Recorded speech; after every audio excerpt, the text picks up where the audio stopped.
빌립보 교회는 유럽에 세워진 첫 번째 교회입니다.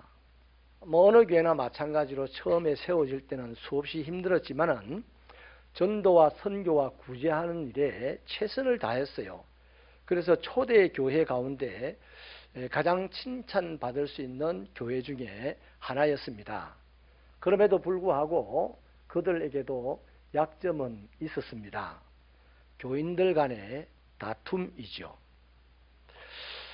전도도 각종 봉사도 다 열심히 하는데 경쟁심을 가지고 열심히 한 것이 그들의 약점이었어요.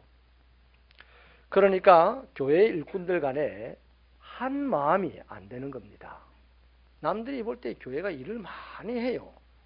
그런데 한 마음이 안 되어 있었어요. 그래서 바울은 빌립보서 2장 3절, 2절부터 3절에 걸쳐서 몇 가지를 권면을 합니다. 마음을 같이 해라. 같은 사랑을 가지고 해라. 뜻을 합하여라. 한 마음을 품어라. 아무 일을 하든지 너희들이 일을 한다면 다툼이나 허영심으로 하지 말고 오직 겸손한 마음으로 각자가 자기보다 남을 낮게 여겨라. 그러고 일을 해야 된다. 이렇게 권면을 합니다. 그러면서도요, 이게 얼마나 심각한 문제였는지 바울은 노골적으로 4장 2절에 가서는요, 다툼을 일으키는 장본인들 이름을 바로 발표를 해버려요. 이 사람이다. 이렇게 발표를 합니다. 그들이 누구냐 하면 유오디아와 순두계라 하는 분입니다. 이분들은 오늘로 말하면요, 교회 안에 가장 열심히 있는 권사님들이었어요. 결정적인 영향을 행사를 할 수 있는 분들이었는데 이분들이 경쟁적으로 일을 하고 이분들이 다투면서 열심히 일을 하니까 나머지 분들이 눈치를 봐야 돼. A를 보고 일을 해야 되냐, B를 보고 일을 해야 되냐. 바울도 처음에 없어도 눈치가 보기 싫은데 이분들 때문에 신경이 쓰이는 겁니다. 내가 당신 보고 눈치를 보고 일을 해야 되냐, 또 당신 보고 일을 해야 되냐. 나는 그럴 수 없다. 그런 차원에서 다툼으로 일을 하지 말고 둘이 마음을 합하고 사랑하는 마음으로 서로가 서로를 보고 낫다고, 자기보다 낫다고 여기고 일을 해라. 그래야 사람 보기에는 일이 안 되는 것 같고 더딘 것 같아도 하나님의 나라가 만들어진다. 이 말입니다. 이건 사실 오늘 이 시대 교회의 가장 핵심적인 가르침이 되어야 될 것 같아요. 바울은 이런 교회의 다툼과 불화 문제를 해결하기 위해서 제시한 답안이 있는데 그게 뭡니까? 그리스도의 마음을 품으라입니다. 우리 한번 따라 하실까요? 그리스도의 마음을 품으라. 예수님의 마음을 품지 못하면요, 일은 할 수 있습니다. 그러나 반드시 다툼이 발생한다는 거예요. 바울은 본문에서 예수님을 5가지로 설명을 하죠. 잘 살펴보면 5가지 신학적인 내용이 나옵니다. 예수님은 세상에서 가장 먼저 되신 분이다. 선제하시는 예수님. 예수님은 하나님인데 사람이 되어 이 땅에 오셨다. 성육신하신 예수님. 예수님은 십자가를 지셨다. 헌신하신 예수님. 예수님은 부활하셨다. 죽음을 이기신 예수님. 예수님은 성천하셨다. 이것을 설명을 했죠. 이 5가지 예수에 대한 설명을 당시 예수 믿는 사람들 중에 모르는 사람들이 있었겠습니까? 다 이게 믿어져서 그분을 열렬히 찬송하고 그분을 열렬히 기다리고 그분을 열렬히 따랐어요. 맞아요? 네. 자, 그래서요, 바울은 너희들이 이런 예수를 열렬히 찬송하고 열렬히 믿고 열렬히 따르니 이분의 마음을 품고 전도해라. 이분의 마음을 품고 교회를 섬겨라. 이분의 마음을 품고 서로를 구제해라. 그런 말이에요. 근데 이 마음이라는 것이 영어 성경으로는 태도로 번역이 되어 있습니다. 더 합한 표현이에요. 여러분, 오늘날 옛날 사람들은 다 성공을 하려면 뭐가 있어야 되냐 한다면 자기의 학력이 있어야 되고 또 집안 배경 있어야 되고 또 자기 자본이 있어야만 성공을 한다고 했었습니다. 그런데 말이 그렇지만 집안 배경도 좋고 재산도 많고 뭐 와세다 대학 유학을 갔다 왔지만 지가 방탕하면 끝이에요. 그거 다. 하루아침에 남의 것 되잖아요. 그래서 이거 있어서 성공을 할 줄 아는데 다 패가망신한 사람이 워낙 많아서 3대 부자가 없다는 말도 생긴 거예요. 그래서 이 현대시대, 우리가 살아가는 이 시대에는요, 모든 성공 서적들에 보면 가장 강하게 언급되는 부분, 성공 요인이 뭐냐면 네 삶의 태도다는 겁니다. 여러분 신앙생활 할 때에 담임 목사를 대하는 태도가 좋으시기를 바랍니다. 여러분이 옆에 있는 성도와 관계할 때 태도가 좋으시길 바랍니다. 그 사람이 성공할 가능성이 훨씬 많아요. 네. 아멘. 교회도 마찬가지예요. 교회의 질을 평범한 사람들은 일반적으로는 교회 규모가 얼마나 크냐, 뭐 재정을 얼마나 많이 운영하느냐, 뭐 사역이 얼마나 세련됐느냐 그런 걸로 생각을 하지만 실제로는요. 그렇게 하면서도 안 행복한 교회가 있고 안 편안한 교회가 있어요. 싸움이 맨날 끊이지 않는 교회가 있어요. 그런데 실제 교회의 질은 뭘로 결정이 되냐면 그 교회를 다니는 사람들의 질입니다. 태도. 또 그 교회 다니는 목사의 목회 태도입니다. 다니는 목사의 목회 태도와 그 교회를 다니는 성도들의 신앙의 태도가 그 교회의 질을 결정하는 거예요. 그러니까 우리 각자 사이에 태도가 좋아야 돼요. 태도가.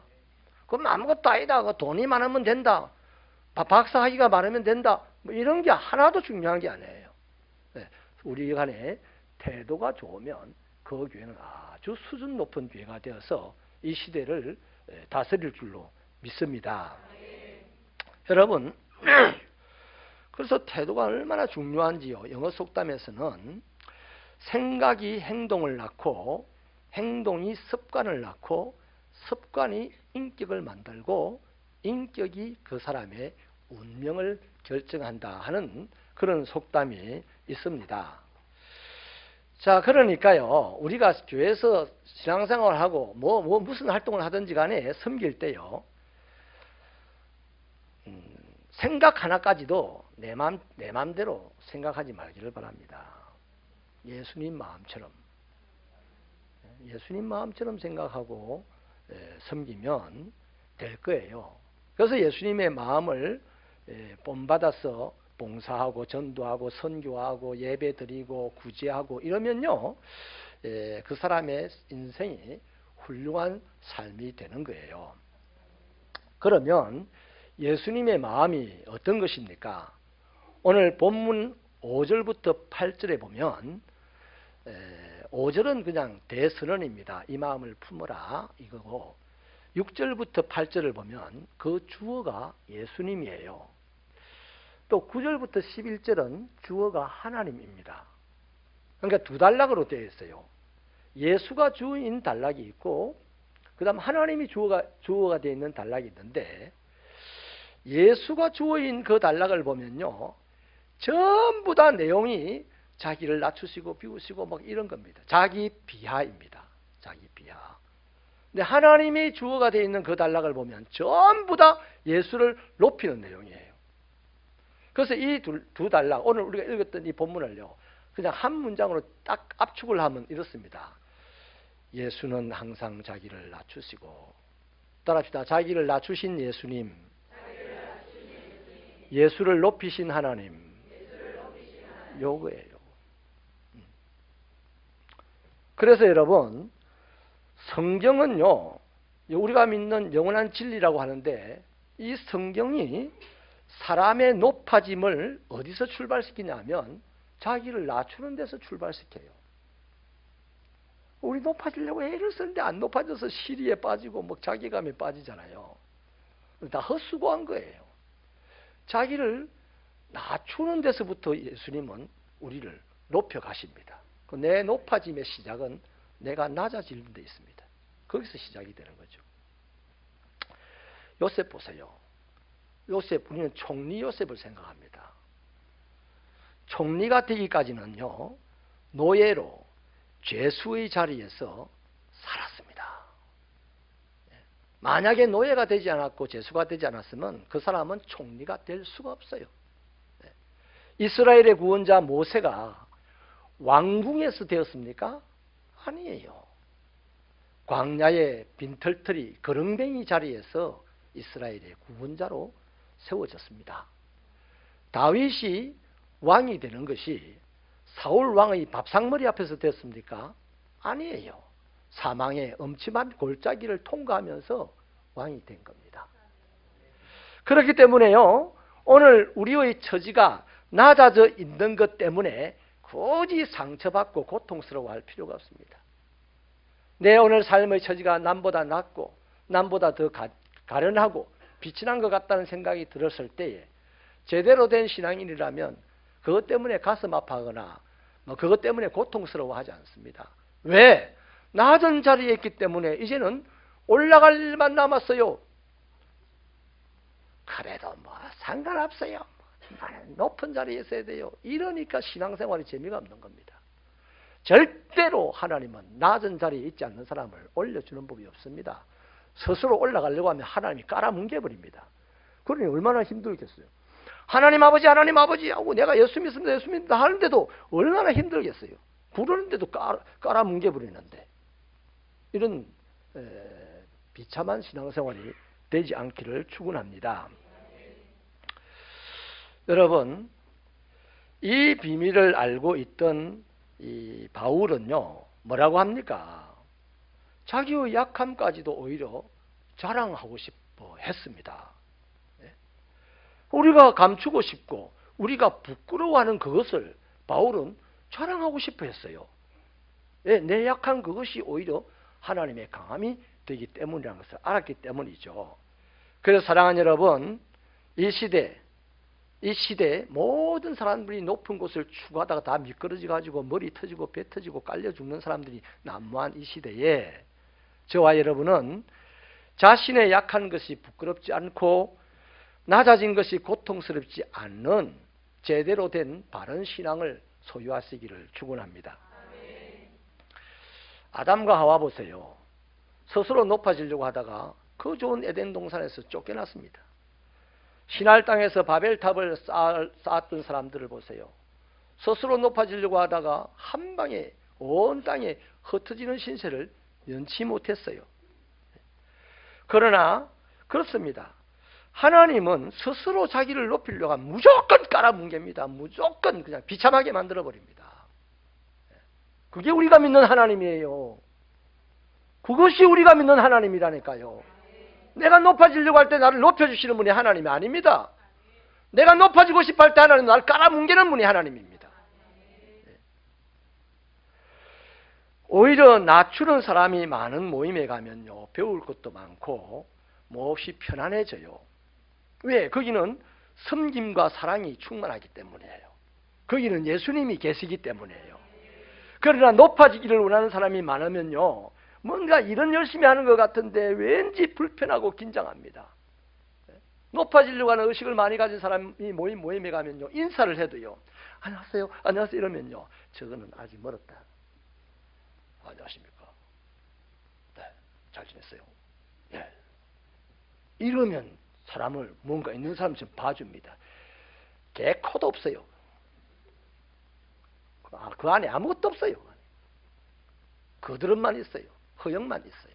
하나님은 안다니까요. 하나님은 분명하게 안다니까요. 사람은 아무것도 없어도 거드름을 피우면 관계를 깨지 않기 위해서 그냥 또 높여줍니다. 아이고 안녕하세요. 예. 이렇게 하죠. 하나님은 그런 관계 원치 않는 거거든요. 아멘. 여러분, 낮아져야 합니다.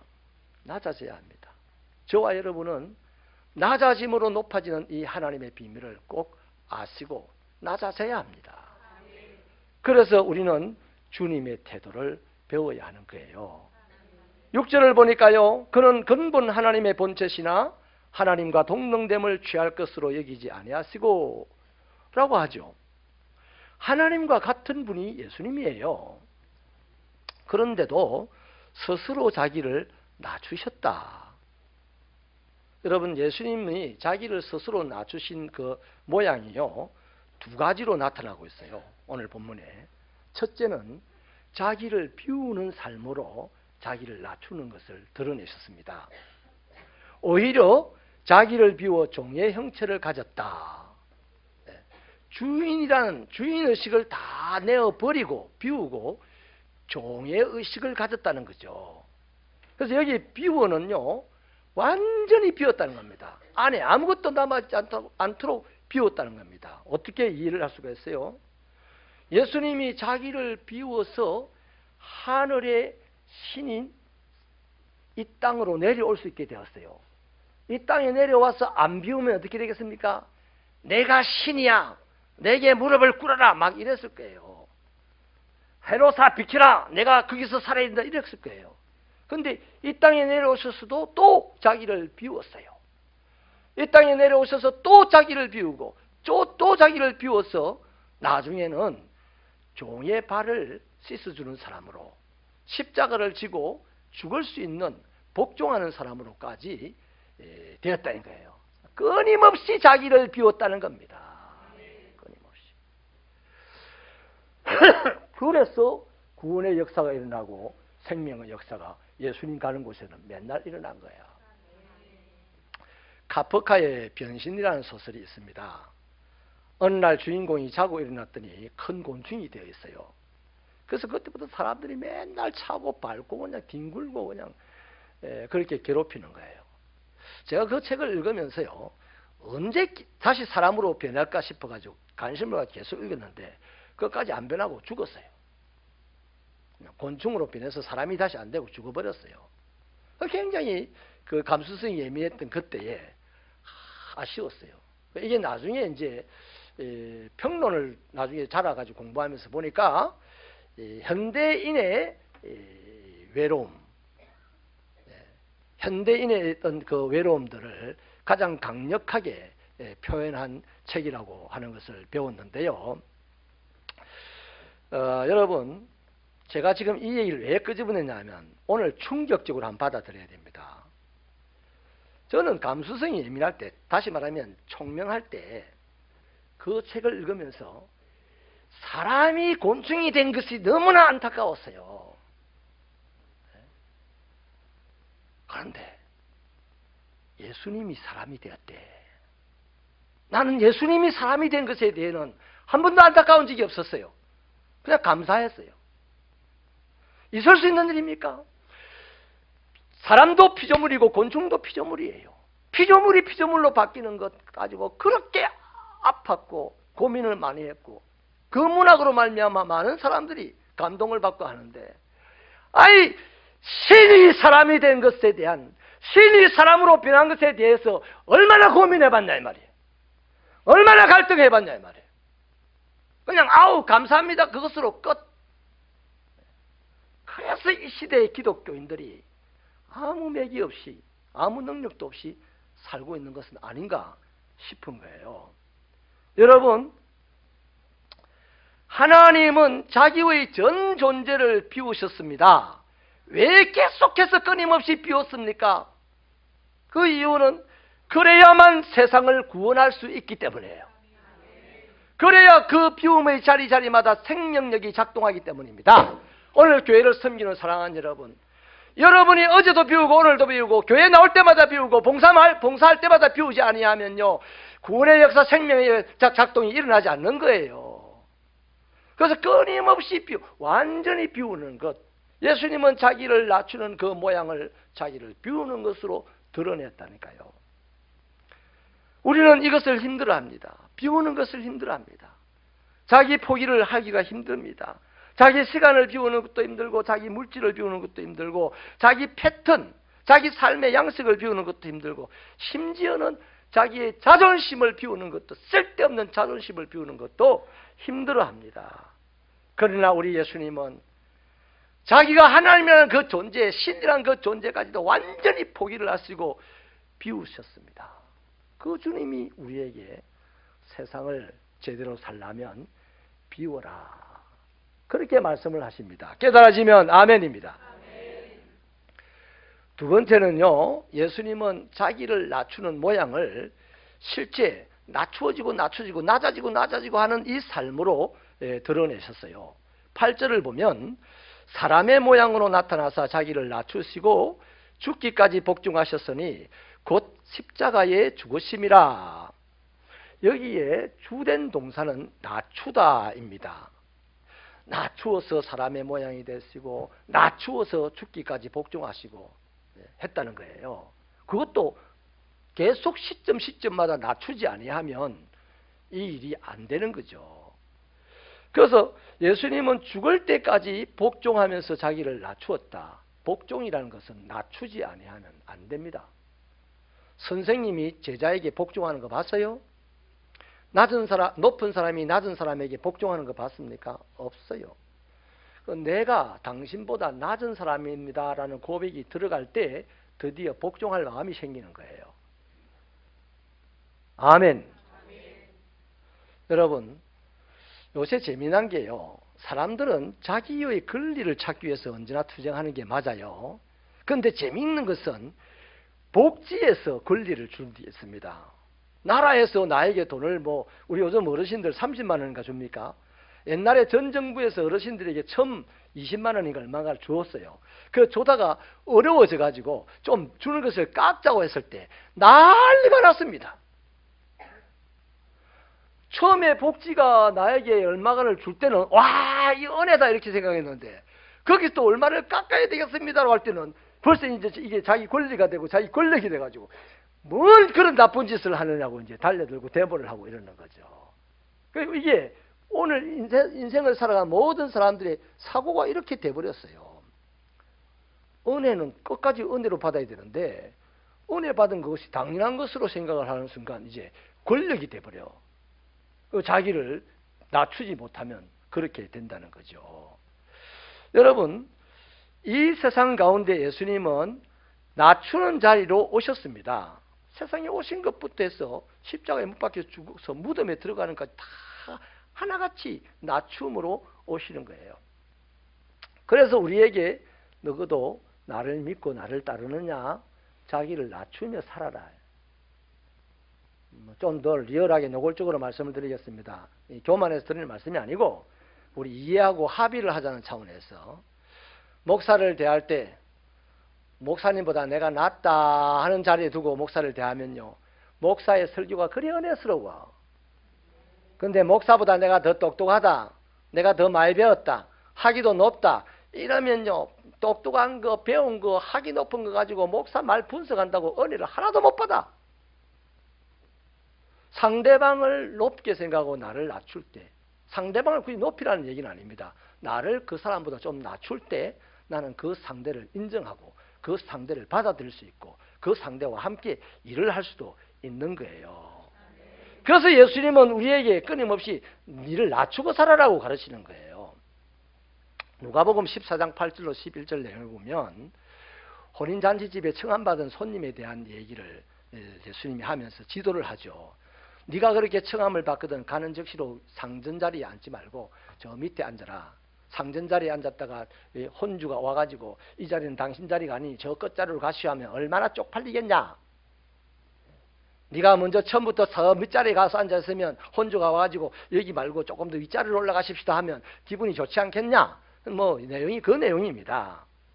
잠언 29장 23절에 사람이 교만하면 낮아지게 되겠고 마음이 겸손하면 영예를 얻으리라 그랬었어요. 여러분, 그러니까 하나님의 나라는 스스로 자기를 높이려고 하는 사람에게는 절대로 주어지지 않습니다. 절대로 주어지지 않아요.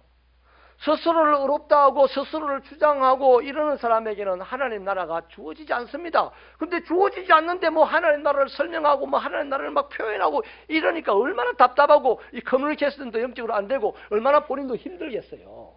너무 힘든 거예요. 그래서 오늘 이 시대에 신앙생활 하는 사람들이 그런 부분 때문에 아주 힘들어해요. 있으면 있는 대로 나오고 없으면 없는 대로 나오고 내 모양 내 생긴 대로 하나님 앞에 나가면 다 받아줄 텐데 하나님 앞에 나오는 것도 꾸며갖고 나와야 되고 포장하게 나와야 되고 그거 왜입니까?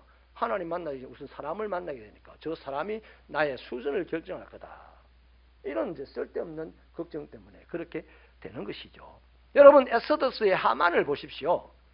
그 당시에 왕 빼고는 모든 사람이 그에게 무릎 꿇고 절을 하라고 왕이 어명을 내린 사람입니다. 그런데 이 유대인 모르드게는 하만이 자기 앞을 지나갈 때마다 뻣뻣하게 고개를 들고 있었어요. 그 하만이 얼마나 기분 나쁘겠어요. 그래서 왕의 어명을 어겼으니 하만은 합법적으로 모르드게를 처형할 수 있어요. 그런데 하만이 이 모르드게를 처형하고자 하는 마음을 먹으면서 모르드게의 민족, 유대 민족까지 다 말살시키려고 작정을 하는 거예요. 왜? 조상의 원수까지 갖겠다고 하는 거예요. 이거 미친놈이지. 모르드게만 처형하면 문제없어. 하나님도 거기다 대고 뭐라고 안 하실 것 같아요. 그런데 모르드게 때문에 유대민족까지 다 죽이려고 하니까 이 미친놈을 하나님이 놔두겠습니까? 모르드게 달라고 한 그 장대에다가 아침에 해 뜰 때 하만을 달아서 그는 죽었습니다. 맞죠? 교만의 최후를 보여주는 장면 아닙니까 이게? 내가 뭐 하만 개인의 인신을 모독하려고 미친놈을 한 게 아니에요. 교만, 하나님 앞에서 교만하게 행동을 하면 그 꼴이 이렇게 끝이 난다는 겁니다.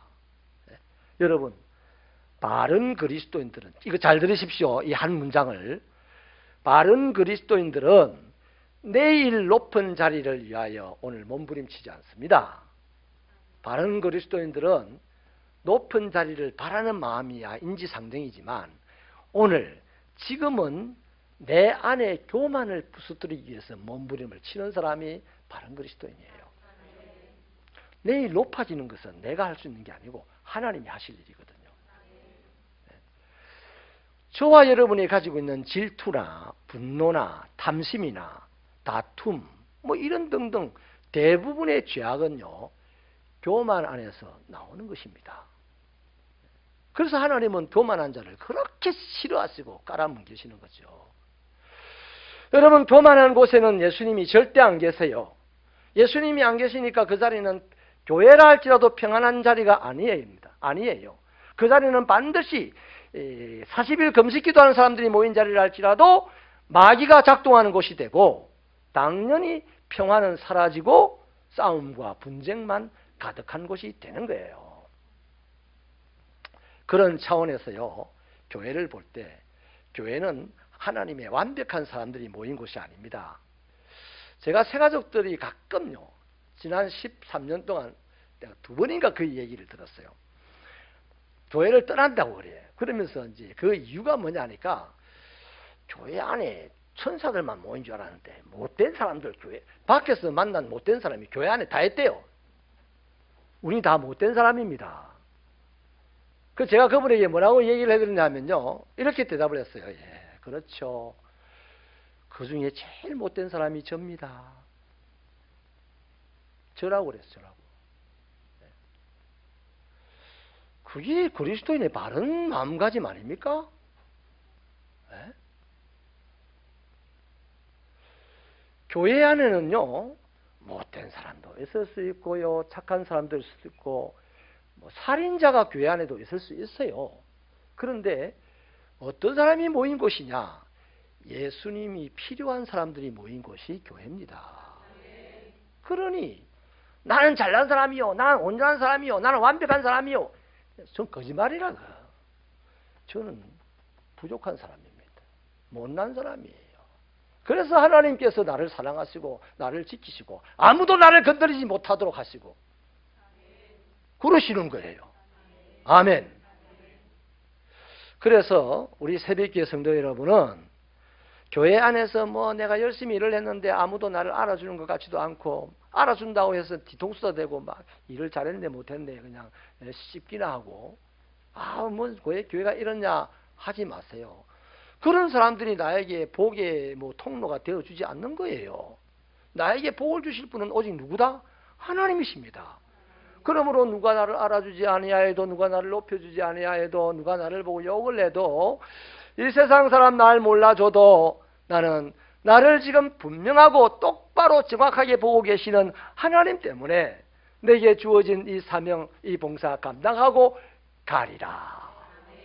그래야 되는 거예요. 그게 이 시대의 바른 신앙인의 모습입니다. 근데 많은 사람들이 왜 안 알아주는데요? 왜 몰라주는데요? 내가 뭘 잘못했는데요? 예수님도 그렇게 시비한 적이 없어요. 그 완벽한 예수님도. 근데 불완전한 우리가 그런 소리 좀 들어보면 어때? 맞죠? 그렇죠. 더 열심히 할게요. 하나 더 해드릴게요. 제가 설교하고 내려가니까 어떤 분이요, 아주 오래전에요, 10년 전에도 제가 아이고 반갑습니다, 오늘 처음 오셨나요? 그러니까 제보고요, 그것도 설교라고 해요? 이러더라고. 와, 그럼 그 사람 말에 맞았어요? 틀렸어요? 맞았지. 자기 귀에는 설교 같지 않는 거야. 그 제가 뭐라 했겠어요? 네 기도 기락고 들고 다니나? 내가 그랬겠어요? 안 그랬어요. 아이고 그렇습니까? 미안합니다. 내 더 열심히 설교 준비할 테니까 다음 주에도 꼭 오세요. 그랬어요. 사실은 아주 부끄럽기도 하고 그랬어요. 창피하기도 하고 그랬어요. 근데 만약에 내가 막 열불 내가지고 막 오지 마라, 네 같은 인간은 안 와야 된다 이랬으면 우리 교회 대결이다. 교회가 안 되지. 여러분의 목사는요 조금 괜찮은 것 같아. 내가 봐도 그런 사람하고 시비 안 하니까. 여러분, 자기를 낮추시고 비우셔서 반드시 주의 은혜로 승리할 수 있기를 축원합니다. 자기를 낮추게 되면요, 세 가지 하나님 주신 선물이 있어요. 첫째 선물은 예수님을 만날 수 있게 됩니다. 우리 예수님 만나본 적 있어요? 만나본 적이 없다면요, 우리는 높은 곳으로만 올라가려고 너무 애를 많이 썼기 때문에요. 예수님은 높은 곳에 계시지 않고 낮은 곳에 계십니다. 헨리 나우엔 박사라고 하는 분은 30대의 노틀담 대학의 수석 교수로 청빙을 받아서 열심히 10년을 사역을 합니다. 너무나 많은 대접을 받았죠. 그런데 마음이 공허한 겁니다. 하나님 앞에 자꾸만 죄스러워졌어요. 내가 너무 풍요롭다. 그래가지고 교수직을 그냥 포기하고 저 페루의 빈민촌에 들어가서 삽니다. 그러니까 또 더 유명해져가지고 이 하버드 대학에서 불렀어요. 하버드 대학에 가서 교수 생활을 하다가 어느 날 갑자기 사표를 내고는 캐나다의 밴쿠버에 있는 정신박야가 6명을 수용하고 있는 그 수용소에 들어가서 그들의 밥을 해주고 그들의 기저귀를 갈아주고 빨래를 해주고 청소를 해주고 이렇게 살았어요.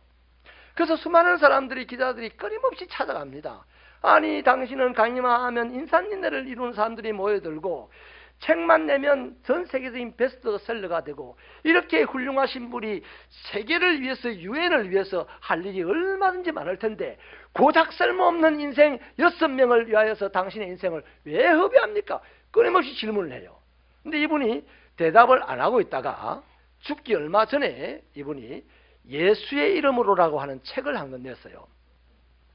거기서 답을 하는데요, 제가 읽어드릴게요. 그동안 나는 올라가는 길만 추구하였다. 나의 저서 20권은 무사람의 인기를 얻었다. 나는 지금까지 오직 성공을 위해 집 꼭대기를 향해 오르막길만 추구해왔다.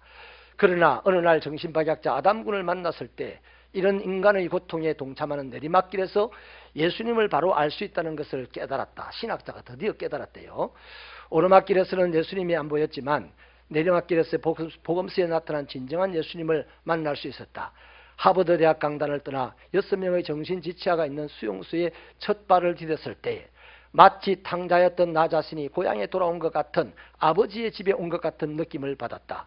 그 정신지체아의 투명한 영혼과 부딪히면서 나 자신의 영혼이 치료되고 있었고 그간의 거짓된 윗선과 가면 이런 것들을 갈갈이 다 찢어버릴 수 있었다. 이렇게 고백을 했어요. 그렇습니다. 오르막길에서는 예수님 없어요. 안 보여요. 못 만나요. 없기 때문에. 저와 여러분이 섬김을 받으려고 하거나 높임을 받으려고 하면 사람들도 불편하지만 먼저 내 자신이 힘들어져요. 불편해져요.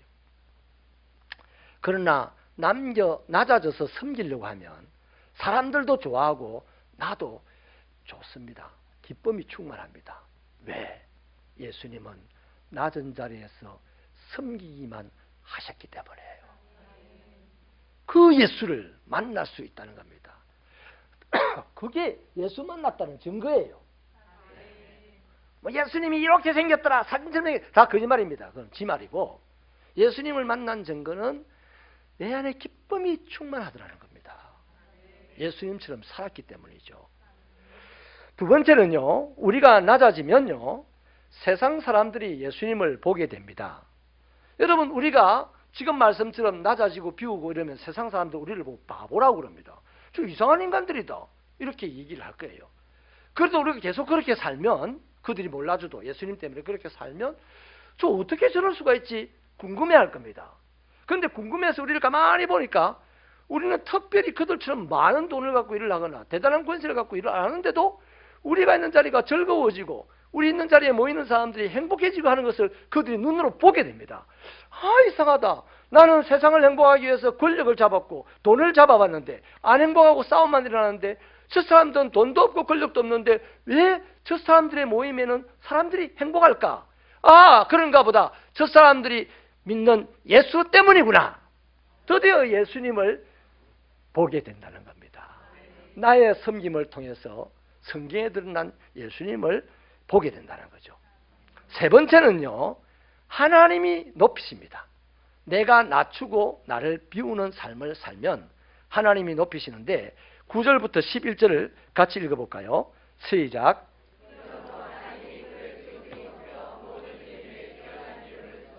하늘에 있는 자들과 땅에 있는 자들과 땅 아래에 있는 자들로 모든 입으로 예수 그리스도를 주라 시인하여 하나님 아버지께 영광을 돌리게 하셨느니라. 예수님은 이미 탄생부터 자기를 낮췄죠. 왕궁이 아닌 마हु간 말구에서 태어났습니다.